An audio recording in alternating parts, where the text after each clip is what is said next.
ناظرین، آج کی اس ویڈیو میں ہم بلوچستان کی سیاست میں طوفان برپا کرنے والے مولانا ہدایت الرحمن کی زندگی اور ان کی تحریک کے بارے میں جاننے کی کوشش کریں گے۔ میں ہوں اکرم بلوچ، آپ میرا یوٹیوب چینل ہسٹرک ویڈیوز دیکھ رہے ہیں۔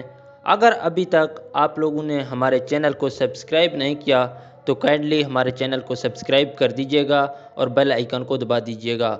ناظرین، مولانا ہدایت الرحمن کا تعلق گوادر کے شہر سور بندر سے ہے اور وہ پاکستان کی سب سے اہم مذہبی سیاسی جماعت اسلامی کے بلوچستان چیپٹر کے جنرل سیکرٹری ہیں۔ ان کا تعلق ایک ماہی گیر کے خاندان سے ہے، جہاں اس کے والد اور دادا دونوں اپنا پیٹ پالنے کے لیے مچھلی کا شکار کرتے تھے۔ اسی لیے مولانا ہدایت الرحمن کے لیے ماہی گیروں اور غریبوں سے ہمدردی رکھنا فطری تھا۔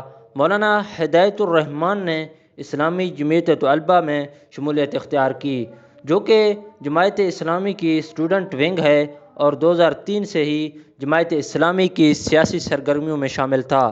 مولانا ہدایت الرحمن ایک طویل عرصے سے گوادر کی ایک جانی پہچانی شخصیت رہے ہیں اور علاقے میں لوگوں کی منتیں اجاگر کرنے میں مصروف رہے ہیں۔ 19 اگست 2021 کو حق دو تحریک کا باقاعدہ آغاز کیا گیا، جس کا مقصد بلوچستان کے عوام کی فلاح و بہبود، ترقی اور محرومیوں کا خاتمہ ہے۔ مولانا ہدایت الرحمن نے بلوچستان کی سیاست میں ایک طوفان برپا کر دیا، جس کا مرکز گوادر پورٹ سٹی کے ساتھ بلوچستان کے مختلف علاقوں میں نومبر 2021 میں جاری رہنے والے احتجاجی مظاہروں کے ذریعے کیا گیا تھا۔ جماعت اسلامی کے مرکزی رکن مولانا ہدایت الرحمن گوادر میں حالیہ احتجاجی ریلیوں اور دھرنوں کے بعد شہرت حاصل کر چکے ہیں، جس میں حکومت سے چھوٹے شہر اور مکران ڈویژن کے لوگوں کو ان کے جائز حقوق دینے کا مطالبہ کیا گیا ہے۔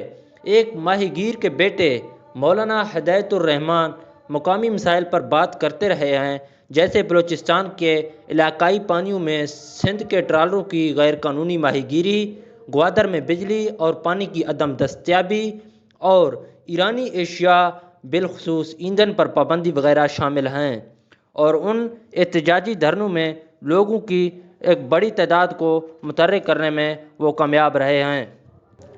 ناظرین، مولانا ہدایت الرحمن نے بلوچستان کے ترستے ہوئے عوام کو ہمیشہ قانونی جد و جہد کا راستہ دکھایا۔